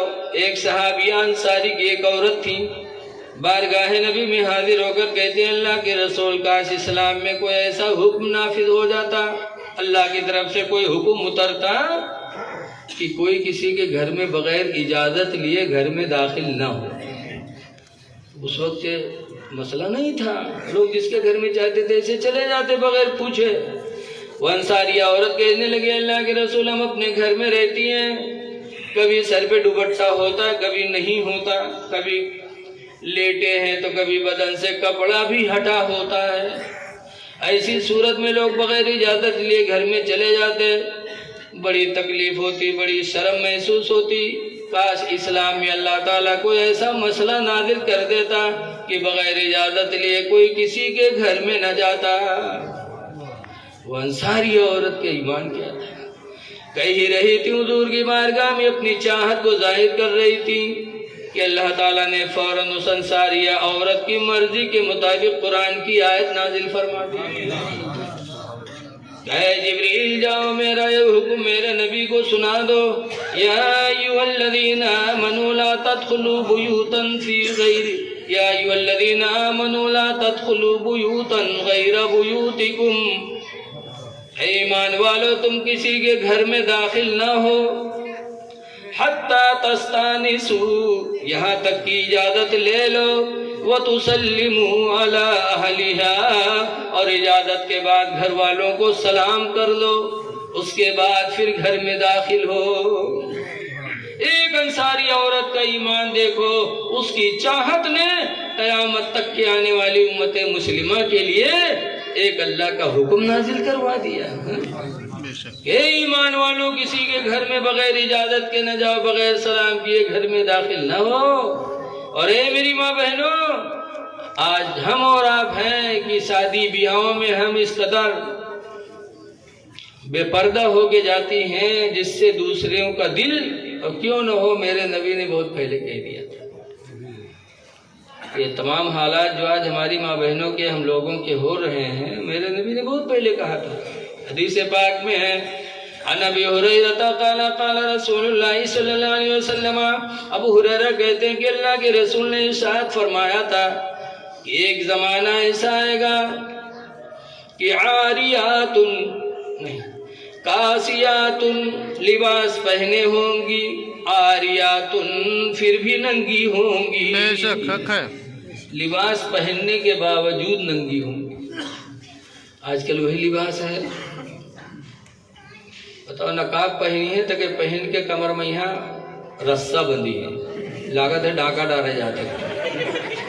تو کتنا خراب لگتا ہے جب ہماری ماں بہنیں نقاب پہننے کے بعد کمر میں پٹی باندھ رہی ہے، بہت بے حیائی محسوس ہوتی ہے۔ نقاب اس لیے بنایا گیا تاکہ تمہارے جسم کے ان اعضاء کو کوئی نہ دیکھ پائے کہ کون حصہ اونچا ہے کون نیچا ہے، اور تم اس کو کمر میں رسہ باندھ کر کے اس کو ظاہر کرتی ہو۔ اسی لیے حضور نے فرمایا تھا کاسیات عاریات، ایک زمانہ ایسا آئے گا کہ عورتیں لباس پہننے کے باوجود ننگی ہوں گی، ممیلات مائلات، وہ دوسرے کا دل لے بیٹھیں گی اور دوسرے کو اپنا دل دے بیٹھیں گی۔ تو جب بن سنور کے اس طرح جاتی ہیں تو دیکھنے والے کا دل ادھر بڑھتا ہے اور اس عورت کا دل اس نوجوان کی طرف بڑھتا ہے جو میرے نبی نے 1400 سال پہلے بتایا تھا، آج وہ ہماری ماں بہنیں کر رہی ہیں۔ اس لیے میری ماں بہنوں، خدا کے واسطے وہ لباس پہنو جس سے بے حیائی نہ ہو، گھر میں رہو۔ ہمارے نوجوانوں کو بھی چاہیے کہ ایسا لباس پہنے جس سے گناہ گار نہ ہو۔ جیسے آج کل پینٹ اور شرٹ چلا ہے، پینٹ پہنی ہے اور شرٹ پہنی ہے، دونوں کے جوڑ یکے تھی ہے، تنی کے ہر وہاں جھکے کی معاملہ کھلا۔ ای میں نمازی جب جمعہ دن پڑھے جاتے ہیں، پنجگانہ تو جات نہیں ہے، جمعہ دن جئی ہیں تو اپنا نماز خراب کریں دوسروں کے۔ بتاؤ جب میں جات ہے پہنت ہیں اور جب رکوع جات ہے تو 4 انگل پچھلی دکان کھلت ہے، اور جب سجدہ جات ہے تو آدھا معاملہ ختم ہے۔ اب بتاؤ ان کے نماز تو گئی ہوئے کہ تو پیچھے جب دیکھا تو کے کہاں حال ہے، تو کی دل کی دنیا کہاں گئی؟ اے نوجوانوں، نہ اپنی نماز خراب کرو نہ دوسری کی نماز خراب کرو۔ پینٹ بوسٹ پہننا حرام نہیں ہے، لیکن اس طرح پہنو کہ تمہاری نمازیں مکمل ہو جائیں۔ بے شک اس طرح نہ پہنو کہ پینٹ بوسٹ پہننے سے تمہاری نمازیں برباد ہو۔ لیکن آج افسوس ہے کہ ہم 4 دن کی زندگی پائے، اس میں ہم انگریزوں کے غلام بننے کی کوشش کرتے ہیں، اپنے نبی کے غلام نہیں بن پاتے ہیں۔ چہرے پہ داڑھی سجا لو، نمازیں پڑھو، پاک و صاف رہو، امام حسین کی زندگی اپنے نظروں کے سامنے رکھو کہ حضرت امام حسین رضی اللہ عنہ یزید کے ہاتھ پہ ہاتھ کیوں نہیں دیے؟ مسلمان تھا، کافر نہیں تھا، مشرک نہیں تھا، مسلمان تھا، کلمہ پڑھتا تھا، لیکن پھر بھی ہاتھ پہ ہاتھ نہیں دیا۔ کیوں؟ بے نمازی ہو گیا تھا، چہرے سے داڑھی بنوا لی تھی، شراب پینے لگا تھا، تو اس لیے امام حسین نے ہاتھ پہ ہاتھ نہیں دیا۔ مدینہ چھوڑنا پڑا تو چھوڑ دیا۔ آپ کے یہاں تاج محمد قرارہ چھوڑے پر ہے، تاج پور قرارہ، ٹھیک ہے، جہاں ہم نام لیا ہمیں لوگ ہنسے ہیں، یہ قرارہ کہا ہوا، بہرحال نام ہے گاؤں کا، جو بھی رکھ لے۔ تو آج یہاں سے آپ کو بھاگنا پڑے تو تکلیف ہوگی، امام حسین کو مدینہ سے بھاگنا پڑا، کتنی تکلیف ہوئی ہوگی۔ وہ مدینہ جہاں ہر مسلمان جانے کی دعا کرتا ہے، بولو دعا ہے کہ نہیں؟ ہر آدمی کی تمنا ہے۔ نمازوں میں ہم لوگ دعا مانگتے ہیں، دکھا دے یا الہی وہ مدینہ کیسی بستی ہے، دکھا دے یا الہی وہ مدینہ کیسی بستی ہے، جہاں پر رات بن مولا تیری رحمت برستی ہے۔ سبحان اللہ سبحان اللہ۔ نعرے تکبیر، نعرے رسالت، علماء اہل سنت، جشن عید میلاد النبی، نعرے تکبیر، نعرے رسالت۔ سبحان اللہ سبحان اللہ۔ اس لیے لوگوں، امام حسین نے مدینہ چھوڑا، مکہ چھوڑا، کوفہ گئے، جان دینی پڑی، جان دے دیا، لیکن یزید کے ہاتھ پہ ہاتھ نہیں دیا۔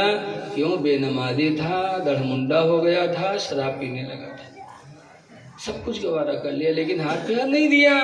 اے لوگوں، اگر ہم نے بھی نمازیں چھوڑی، کلمہ وہ بھی پڑھتا تھا، کلمہ ہم بھی پڑھتے ہیں، اگر ہم نے بھی نمازیں چھوڑی، داڑھی مڈائی اور شراب کے کنارے کہیں چلے گئے تو قیامت کے دن کہیں امام حسین دھتکار نہ دیں۔ ضرور دھتکاریں گے، اللہ کے رسول دھتکاریں گے تو ہماری تمہاری شفاعت کون کرے گا؟ اس لیے اگر مرنے کے بعد نبی کی شفاعت چاہتے ہو، قبر میں نبی کی مدد چاہتے ہو تو خدا واسطے 4 دن کی زندگی اللہ نے دی ہے، پاک و صاف رہ لو، نماز پابندی سے پڑھ لو، چہرے پہ داڑھی رکھا لو۔ داڑھی قبر میں روشنی کا ذریعہ ہے۔ حدیث شریف میں جس کے چہرے پہ داڑھی ہوگی انشاءاللہ اس کی قبر منور ہوگی۔ سبحان اللہ۔ قبر بڑی اندھیری کوٹھری ہے، اس لیے داڑھی رکھا لو۔ ایک زمانہ تھا کہ لوگ سمجھتے تھے کہ جو مسلمان ہوگا وہ داڑھی کہاں بنائے گا۔ بہت دن پہلے کی بات بتا رہا ہوں کہ امیر خسرو مرزا غالب، ایک بہت بڑے شاعر گزرے ہیں مرزا غالب دہلی کے، ان کی ایسی شاعری تھی کہ آج بھی شاعروں کو لوگ دیکھنے کے لیے متمنی ہوتے، جیسے ہمارے حضرت لوگ ہیں۔ مرزا غالب بہت بڑے شاعر تھے، ان کی شاعری دوسرے ملکوں میں گئی تو کابل کے لوگوں کے دل میں تمنا ہوئی کہ ایسے شاعر کی زیارت کی جائے، تو ایک آدمی کابل سے چل کر ہندوستان آئے، کس کو دیکھنے کے لیے؟ مرزا غالب کو دیکھنے کے لیے۔ اور جب مرزا غالب کے دروازے پر وہ کابلی مسلمان پہنچا تو دیکھا کہ مرزا غالب لیے مسین اچھیلت رہا ہے اسے، وہ بیچارہ کابل سے چل کے آیا تھا دیکھنے کے لیے، اور جب داڑھی چھیلتے ہوئے دیکھا تو کابلی نے فارسی میں کہا، جناب آقا مسلمان ہستی وہ ریشمی تراشی۔ اسے تعجب ہوا کہ آقا تم مسلمان ہو اور داڑھی چھیل رہے ہو، اسے تعجب ہوا کہ مسلمان ہو کہ کیسے داڑھی بنا رہے ہیں، تو کہا مسلمان، جناب آقا مسلمان ہستی وہ ریشمی تراشی، جناب آقا تم مسلمان ہو داڑھی چھیل رہے ہو۔ تو مرزا غالب کو اب بھی احساس نہیں ہوا، طنز میں اس کو بیوقوف بنانے کے لیے کہتے ہیں، بلے ریشمی تراشم، ہاں میں داڑھی چھیل رہا ہوں، دلے کسیرا نمی تراشم، کسی کا دل نہیں چھیل رہا ہوں، میں داڑھی چھیل رہا ہوں، کسی کا دل نہیں چھیل، بال چھیل رہا ہوں، کسی کا دل نہیں چھیل رہا ہوں جو تم مجھ سے کہتے ہو۔ تب وہ کابلی مسلمان نے کہا تھا، دل رسول اللہ می تراشی، تم رسول اللہ کا دل چھیل رہے ہو، دل رسول اللہ می تراشی، تم نبی کا دل چھیل رہے ہو۔ یہ کہتے کہتے کابلی مسلمان بے ہوش ہو کے زمین پہ گر گیا۔ جب بے ہوش ہو کے زمین پہ گرا تو مرزا غالب کے دل کی دنیا بدلی، مرزا غالب نے رو پڑے، اسے اٹھایا، جب اسے افاقہ ہوا تو مرزا غالب کہتے ہیں، میرے بھائی خدا کی قسم تم میرے مہمان نہیں بن کر آئے، آج تم میرے ہدایت کا کوئی فرشتہ بن کے میرے دروازے پر آ گئے، میں توبہ کرتا ہوں اب آج سے چہرے سے کبھی داڑھی نہیں بنواؤں گا۔ اور مرزا غالب کے چہرے پہ داڑھی سج گئی۔ اے لوگوں، ایک زمانہ تھا کہ مسلمان داڑھی نہیں بنواتا، اور آج ہم مسلمانوں کی داڑھی بنا رہے ہیں۔ داڑھی نہ بنواؤ، خدا جانے کس وقت موت آ جائے۔ نمازیں پڑھو، اچھے لوگوں کی قدر کرو، اپنے اماموں کی قدر کرو، مؤذن کی قدر کرو۔ حضور نے فرمایا، الامام ضامن والمؤذن مؤتمن، امام تمہاری نمازوں کا ذمہ دار ہے اور مؤذن تمہاری نمازوں کا امین ہے، ذمہ دار۔ اچھا کوئی کے گھر ہوئے ہو، گھر ذمہ میں رہ جا تو آدمی کہا کہ فلانے گھر ہو ذمہ دار ہو جانے کو رہی کو نہ رہی، بولو۔ ایسے نماز کا ذمہ دار میرے نبی فرماتے ہیں تمہارا امام ہے۔ اس لیے اپنے امام کی قدر کرو، جو جہاں بھی رہتا ہو قدر کرے، اس لیے کہ جب امام کی قدر کرو گے تو تمہاری نمازوں میں کمال پیدا ہوگا، اور اپنے اماموں کو خوشحال دیکھنے کی کوشش کرو۔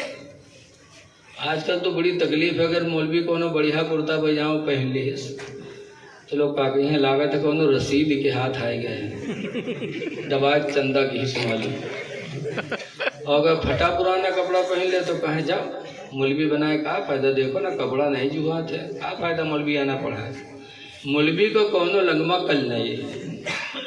اس لیے لوگوں مولوی کے دشمن نہ بنو۔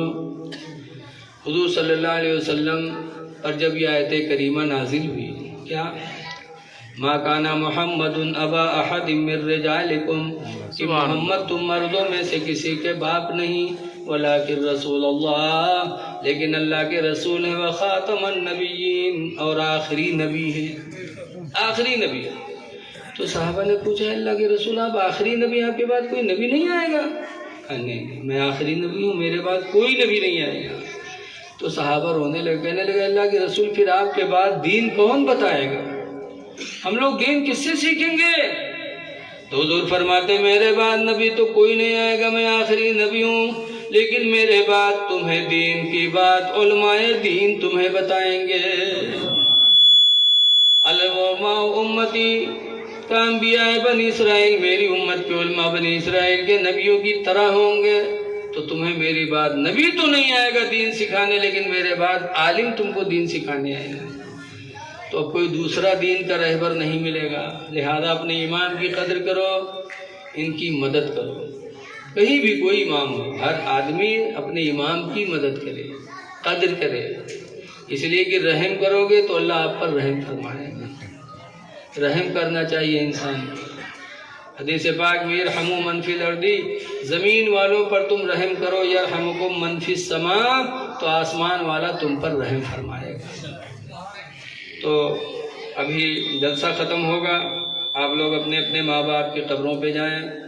حضرت عائشہ صدیقہ رضی اللہ تعالیٰ عنہ فرماتی ہیں کہ یہی رات تھی، حضور میرے بستر پہ تھے، اور تھوڑی دیر بعد میری آنکھ کھلی تو میں نے بستر پہ ہاتھ ڈالا تو سرکار کو نہ ادھر پایا نہ ادھر پایا۔ تو حضرت عائشہ کہتے میں گھبرا گئی، اٹھی اور حضور کو تلاش کرنے لگی، تو تلاش کرتے کرتے حضور کو کہاں پایا؟ جنت البقیع میں، مدینے کے قبرستان پہ پایا۔ پتہ چلا کہ اس رات ہمارے آپ کے آقا و مولا قبرستان جاتے تھے، تو ہم کو آپ کو بھی جانا چاہیے، ماں باپ کی بخشش کی دعا کروانا چاہیے۔ تو یہ کام ہم کریں۔ آج کل بہت سے لوگ اجمیر شریف چلے جائیں، بغداد چلے جائیں پیسہ خرچ کر کے زیارت کے لیے۔ ارے جاؤ، اچھی بات ہے بزرگوں کی قبروں پہ، لیکن اپنے ماں باپ کی قبروں پہ بھی چلے جایا کرو۔ ماں باپ کی قبر پہ نہیں جاؤ گے تو کوئی دوسرا جائے گا؟ حدیث میں من زار قبر ابویہ فی کل یوم جمعہ، جو ہر جمعہ کے دن ماں باپ کی قبر کی زیارت کرے گا، فغفر له ما تقدم من ذنب وما تاخر، تو اس کی وجہ سے اس کے اگلے پچھلے گناہ معاف ہو جائیں گے۔ ماں باپ کی قبروں کی زیارت سے اگلے پچھلے گناہ معاف ہوتے ہیں۔ لیکن یوسف ہم کا لوگوں کا کہا تھا قبر پجا، کہا تھا کہ نہیں کہا تھا؟ قبر پجا کہا تھا۔ حضور کیا کہتے ہیں؟ زور القبور، قبروں کی زیارت کیا کرو، لِأَنَّهَا تُذَكِّرُ الْآخِرَةَ، اس لیے کہ قبر کی زیارت تم کو موت کو یاد دلائے گی۔ او کہا تھا قبر پجا، کیا کہا جائے؟ سب کچھ لکھا ہے لیکن یہ ماننے والے نہیں ہیں، ماننے والے نہیں ہیں، یہ بڑے ضدی ہوتے ہیں۔ نیپال، ملک نیپال میں ایک جگہ ہے راجہ پور منڈی، سنا ہوگا کہیں؟ نہیں سنا؟ راجہ پور منڈی میں ایسے روڈ ہے، ادھر سنی مدرسہ ادھر دیوبندی مدرسہ۔ تو ایک دن دیوبندی مدرسہ کا ایک لڑکا عصر کے بعد سنی بچوں میں ملنے آیا، رہی ہوگی دوستی بچوں کی، تو بچے خود دن کہیں یار تم لوگ تکبیر کھڑے ہو کے کہے سنت ہو؟ تو کہیں یہی سنت ہے۔ تو سنی بچے کتاب لے آئے، تمام اٹھا کے دکھائی دی، سب میں یہ لکھا ہے کہ کھڑے ہو کے سننا چاہیے۔ جب کتاب لڑکا دیکھے تو کہیں سرے ہمارے استاد تو کہا تھا کھڑے ہو کے سننا چاہے، کتابوں میں بیٹھ کے لکھا ہے، تو ہم میں سے دو ایک کتاب لے لیے اور کہ اس طرح جب پڑھاوے بیٹھی ہیں تو ابھی کا پوچھ گئے۔ دوسرے دن جب وہ اپنے استاد کے پاس پڑھنے کے لیے بیٹھا تو پوچھا کہ حضور تکبیر بیٹھ کے سننا چاہے کہ کھڑے ہو کے؟ کہا کھڑے ہو کے۔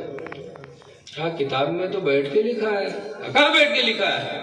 بڑی زور سے ڈانٹی اس کی تاکہ ڈرا جائے آگے نہ بولے، لیکن اب وہ جان کر ہے تو کیسے ڈرائے؟ اور کتاب کھولی، اس کے حضرت دیکھیے یہاں تو لکھا ہے کہ تکبیر بیٹھ کے سنیں، اور جب حی علی الصلاۃ ہو تب وہ مقتدی کھڑا ہو۔ جب کتاب دیکھے تب مولانا نارمل گئے، کہیں بیٹا مسئلہ تو یہی صحیح ہے کہ بیٹھ کے سننا چاہیے، لیکن یہاں دیوبندی سنی معاملہ ہے، ضد کی بات ہے کہ وہ تکبیر کھڑے ہو بیٹھ کے سنتے ہیں تو ہم لوگ کھڑے ہو کے سنتے ہیں، وہ سلام کھڑے ہو کر پڑھتے ہیں تو ہم لوگ بیٹھے رہتے ہیں۔ بیٹا ضد کی بات ہے، ورنہ مسئلہ یہی صحیح ہے کہ تکبیر بیٹھ کے سننا چاہیے۔ وہ لڑکا کتاب بند کی، کہیں مولانا ہم نے گھر چھوڑا ہے ضد کی تعلیم حاصل کرنے کے لیے، ہم نے اسلام کی تعلیم حاصل کرنے کے لیے گھر سبحان اللہ۔ اور سنی مدرسے میں بھاگا۔ تو یہ ضدی ہیں، ضدی جانتے سب کچھ ہے، ضدی ہیں، ان کی مثال تو ایسے ہے، ضد نہیں کرنا چاہیے، ضدی کا انجام بہت برا ہوتا ہے۔ ایک نواب صاحب رہے اور ان کے ایک نوکر رہا جن کے نام رہا بدھو۔ تو نواب صاحب کے سسرال سے بلاوا ہوا، ہر آدمی کے سسرال سے بلاوا ہوا تھا، نوابوں کے سسرال سے بلاوا ہوا۔ تو نواب صاحب بدھو سے کہیں یار سسرال سے بلاوا ہوا ہے یار، تو کہیں چلو چلا جائے، تو کہیں چلتا ہے لیکن میرا پیجامہ بہت گندا ہے۔ تو بدھو کہے تو ہمارا پیجامہ صاف ہے، آپ ہمارا پہن لو، ہم آپ کے پہن لی، ہم نوکر چاکر آدمی گندا ہے تو ہم چلی۔ نواب صاحب کہیں نہیں یار، سسرال میں اگر کوئی جان گیا کہ نواب اپنے بدھو پیجامہ پہن کے آئے ہیں تو کتنی بڑی بے عزتی ہوئی۔ بدھو کہے پیجامہ ہمارا جب ہم نہ بتائے تو کوئی کیسے جانی پہنو، پہنا ہی دیس۔ اس کے بعد ان کے پیجامہ اپنا پہنے، سو نواب صاحب سسرال میں پہنچے تو نواب صاحب کے لیے دروازہ کھل گیا، اندر چلے گئے، بدھو کے لیے بیچارے باہر چار پر بھی باہر بیٹھا لیٹا بیٹھا۔ گاؤں والوں کو پتہ چلا کہ سسرال نواب صاحب آئے ہیں تو کچھ لوگ ملنے آئے، تو بدھو باہر، تو ملنے والوں نے بدھو کو سلام کیا، پوچھا بدھو بھائی نواب صاحب کہاں ہیں؟ تو بدھو نے کہا اگر ان سے ملنا ہے تو اندر چلے جاؤ، اور اگر ان کے پیجامے سے ملنا ہے تو ادھر مل لو۔ اب ان کا لوگوں بڑا تعجب ہوا کہ نیو کون بات ہے، ان بات ایسے اگر ان سے ملاقات کرا تو اندر ان کے پیجامہ سے ملا تو ادھر مل لو۔ اب نواب صاحب سنی تو بہت آگ میں بولا، لیکن کریں کیا بیچارے۔ جب گاؤں والے مل کے چلے گئے تو نواب صاحب نگرے کا مارے لگے، کہیں کمینہ کہیں کا میری بے عزتی کر دیا، ارے معاف کر دیجیے نواب صاحب معاف کر دیجیے، پہلی غلطی بھول گیا، اللہ معاف کرتا آپ کو معاف کر دے۔ خیر معاف کر دیا۔ پھر کچھ لوگ ملنے کے لیے آئے، جب ملنے کے لیے آئے تو بدھو باہر، تو لوگوں نے پوچھا بدھو بھائی نواب صاحب کہاں ہیں؟ تو بدھو کہیں نواب صاحب تو اندر ہے لیکن ایک بات سن لو، کہیں کہا کہ نواب صاحب سے سب بات کی ہو، ہر بات پوچھے، لیکن ان سے ان کے پیجامہ نہ پوچھو، کہیں پیجامہ نہ پوچھو، کہیں نہ بابا پیجامہ نہ پوچھو، باقی سب بات پوچھو۔ اب نواب صاحب اور بہت کھپا۔ جب لوگ مل کے گئے تو نواب صاحب نکلے پھر مارے بھگاوے لگے۔ تو بدھو کہتے ارے صاحب منع تو کر رہا تھا کہ پیجامہ نہ پوچھنا، کہٹ نہ لائے پھر پیجامہ بتا رہا۔ اچھا حضور معاف کر دیجئے، پیجامہ کا نام زبان پہ نہیں آئے گا۔ خیر بات چلی گئی، اندر ہو گئے نواب صاحب، پھر کچھ لوگ ملنے کے لیے آئے۔ جب پھر کچھ لوگ ملنے کے لیے آئے، بدھو نے دیکھا تو بدھو نے اپنا سر نیچے جھکا دیا۔ اب سب آئے، کہا تھا نواب بدھو بھائی نواب صاحب کہاں ہیں؟ بدھو ایک چپ ہزار چپ۔ پھر پوچھے ارے بدھوا بولنا رہے نواب صاحب کہاں ہیں؟ ارے بدھو چپ، گردن لٹکائے بیٹھے۔ کچھ لوگ آئے اسے کھڑکے بتاؤ نا بدھوا کہاں ہے؟ ارے نواب صاحب کہاں ہیں؟ ہم جانے کہاں ہے، جب ان کے ہم پیجامہ نہیں بتا سکے تھے تو ان کا کیسے بتا سکے؟ بس نواب صاحب نکلو کا مار پیٹ کے بھگے گئے۔ تو محمد مصطفیٰ اعظمی اپنی کتاب میں لکھتے ہیں کہ ضدی کا انجام بہت خراب ہوتا ہے، ضد نہیں کرنا چاہیے کسی معاملے میں۔ اگر حق معاملہ معلوم ہو جائے تو اس کو قبول کرنا۔ دعا ہے کہ اللہ تعالیٰ اس محفل کو قبول کرے۔ دیکھیے مدرسہ جامعہ رضویہ عرفان القرآن یہ ہم پہلے پڑھاتے تھے، وہاں سے چلے آئے نانپارہ، گرانٹیڈ ہوا، لیکن اب بھی اس کو چلا رہے ہیں۔ تو 15 مارچ کو ہمارے مدرسہ جامعہ رضویہ عرفان القرآن میں سالانہ جلسہ ہے۔ تو اب ہم نانپارہ پڑھانے کی وجہ سے، جلسے جلوس میں جانے کی وجہ سے کوئی خدمت وہاں کی نہیں کر پاتے۔ مفتی شہزاد صاحب جامعۃ الرضا کے آ رہے ہیں کھنہ پوروا، جہاں کھنہ پوری کے نام سے ہم کو لوگ جانتے ہیں، تو وہاں جامعہ رضویہ عرفان القرآن ہے۔ 15 مارچ کو سالانہ جلسہ ہے۔ تو کمیٹی والوں نے ہم سے کہا تھا کہ حضرت جا رہے ہو تو کچھ ہو سکے تو اس جلسے کے لیے بھی کچھ مانگ لانا، تو اگر آپ لوگ مناسب سمجھو تو کچھ اس میں شرکت کر لو۔ مہمانوں کے لیے کھانا بنتا ہے، آنے والوں کے لیے لنگر چلتا ہے شام کے ٹائم، تو اللہ کو راضی کرنے کے لیے اگر ہو سکے تو کچھ دے دو۔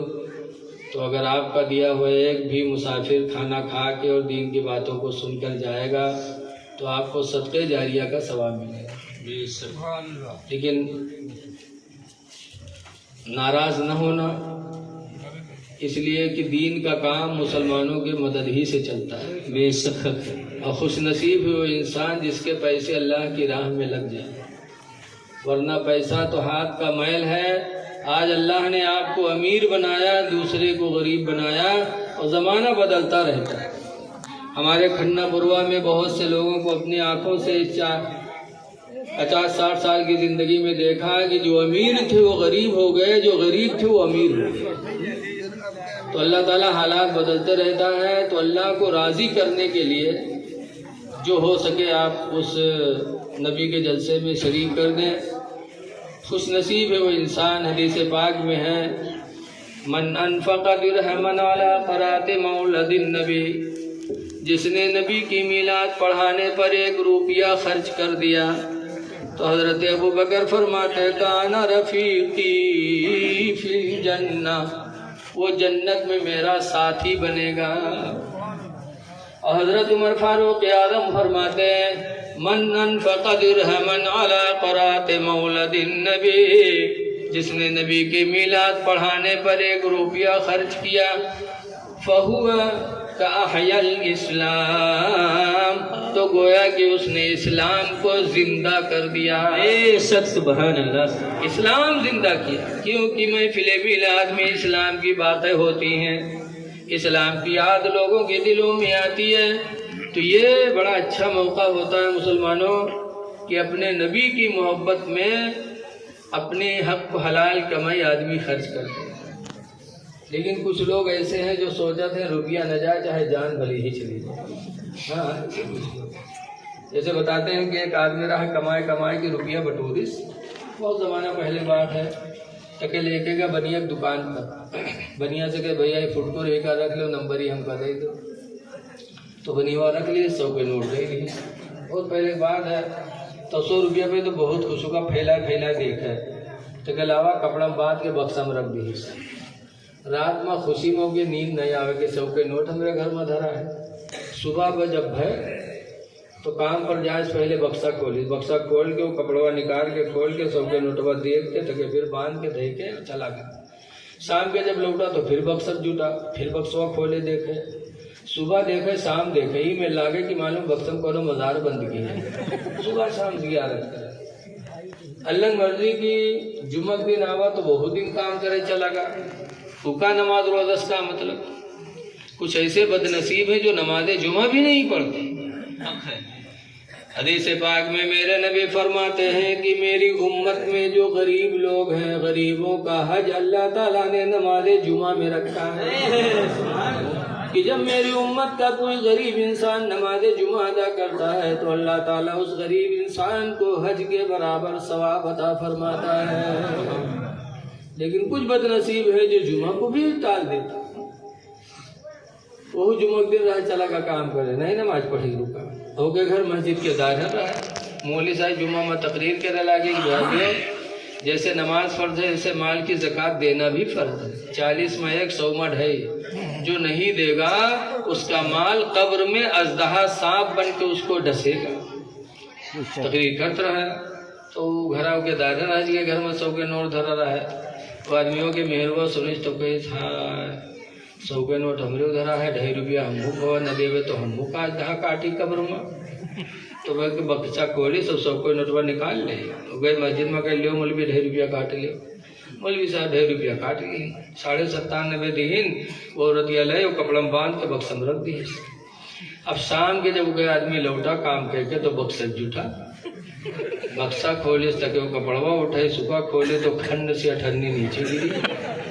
تو کہ جو کھٹکا کے ہائے لائی فٹکر کہاں سے آئے بینس تو دیکھے 97.5. تو عورتیا گوریس کے سیاں اور یہ کستے ہوا رے 100 کے نوٹ دھرے رہا تو کہ 2.5 کہاں ہوئی گے رے. تو کیسے رے مولوی جمعہ تقریر کرتا رہا ہے کہ جو اپنے مال کی زکوٰۃ نہیں دے گا 140 میں 100 میں 2.5 تو اژدہا سانپ کا قبر میں کاٹی مال وہی مال اس لیے 2.5 روپیہ زکوٰۃ دے. اس کم وقت کہیں کی زندگی میں پہلی دفعہ 100 کا نوٹ پا رہا وہاں ترائے ڈالے رہے جلی کے آؤ مولوی سے. تو کہیں اللہ نام پر دیکھے ہیں تو کہ مانگے جی لے آؤ نہیں ہم گھر چھوڑ کے 2.5 روپیہ کھاتے. کہیں چھوڑو چاہے رہو لیکن ہم مانگے نہیں کہ لے آؤ نہیں ہم 2.5 روپیہ کھاتے ہم اپن جان گنوائے تھے. کہیں مر جاؤ لیکن ہم مانگے نہ جی کہیں مرے جائی تھے کہیں مری جا گھر سے باہر نکلا وہ گرے گا اور گرا ہاتھ پر ڈھیل کے دی. بہت بڑا مکار رہا ہے. اب کہ ہاتھ اٹھاوے تو اٹھے اور جیسے چھوڑے وہ بھد سے نیچے گر جائے. پیر اٹھاوے تو اٹھے چھوڑے وہ بھد سے نیچے. تو سب کہیں گے یار صحیح بات مری گا ہو. تو اب کہ تجہیز و تکفین کی تیاری ہو جائے. قبر کھد گئے کفن آئے گا کہ نہائے بھی لیے. بہت بڑا مکار رہا ہے. جہاں الٹے وہارے الٹی جائے. تو نوہا وہاں کے کفن پہنے اور کفن پہنا کے جب جنازہ لے کے چلے تب وہ کہ عورتیا سوچلا کہ ہائے اللہ ابھی تک تو بچا ہے لیکن ابے مر جائے. دیکھو میاں بیوی متا گہرا تعلق ہوتا ہے. مرد کے مکاری عورت سمجھا تھا عورت کے مکاری مرد وہ سمجھا تھا. عورتیں کہ ہائے اللہ ابا ہی مر جائے جہاں قبر میں دبن میں کہیں مر جائے کری. تب عورتیا کہ نہیں برداشت ہوا تو گھر سے نکل کے بھاگ گئے. کہے میرے بھائیو اللہ کے واسطے میرے آدمی کا جنازہ رکھ دے دور ہو جاؤ آخری بات ہے ذرا ہم کچھ کہہ لیں. تو لوگ جنازہ رکھ کے دور ہو گئے. تو عورتیا کے کانے میں یہ کہا تھا کہ اٹھ کر رے قبر تیار ہے بے دبائے دے ہیں تو کہہ رہے اٹھ کر. تو کہتے 2.5 روپیہ لے لیے 2.5 تو نہ لے لے. بہت ظالم رہا نہیں ہوتا. تو عورتیا بیچاری چلیے. جب چلیے تو لوگ اٹھائیں جنازہ قبرستان پہنچے. نماز پڑھائے کے دے قبر میں رکھی برگا کی لکڑی جوڑی مٹی دے جات رہے. تب تک عورتیا کا پھر نہیں برداشت ہوا. کہ ہائے اب مر جی اب نہ بچی. تو پھر دوڑی اے بھائی اللہ کے واسطے ذرا تھوڑی دیر اور رک جاؤ ہمارے آدمی کا جنازہ ہے ذرا دور ہو جا ذرا آخری بار ہم کچھ بات کہہ لی. تو پھر لوگ دور ہو گئے. تو عورتیا قبر میں اتری اور اتر کے پھر کے کانے میں کہا تھا اٹھ کر رے لکڑی جوڑ کے ہی پہ پاٹ دے ہیں اٹھ کر رے. تو کہا تھے کہ 2.5 روپیہ لے ہی 2.5 تو نہ لے جائے. تو کہا تھے پاٹ دے. بہت ظالم رہا نہیں نکلا. 2.5 روپیہ کھاتی جان دے گی نہیں نکلا. تو وہ عورتیا باہر رہی. تو لوگ پوچھیں کہا ہوا کچھ بات چیت ہے. تو عورتیا کہیس کہ ہاں ہمارا آدمی ہم سے وصیت کی سے کہ ہم مر گئے کوئی نیکی نہیں کہہ پاوا ہے لہذا ہمارے گھر مسجد کے نام بینامہ کہہ دیا. جب وہ سنی تب کھڑبڑا کے کودا کہیں سارے اٹھائی گیری 2.5 روپیہ کھا دے جان گوائے دی تھے. تو گھروں مسجد میں کھجات رہے کم وقت پہنچ. ایسے لوگ دنیا میں پڑے ہیں کہ روپیہ نہ جائے چاہے جان بھلے ہی چاہیے. لیکن اے لوگوں اللہ دے تو اللہ کے نام پر دینا چاہیے. اللہ دے تو اللہ کے نام پر دینا چاہیے. دعا ہے آپ لوگوں کے اس صدقات کو اللہ قبول فرمائے اور حضور صلی اللہ علیہ وسلم کے سالانہ جلسے جشن رحمت عالم کا صدقہ اللہ آپ کو نصیب فرمائے۔ السلام علیکم ورحمۃ اللہ وبرکاتہ۔ کھڑے ہو جائیے، صلاۃ و سلام۔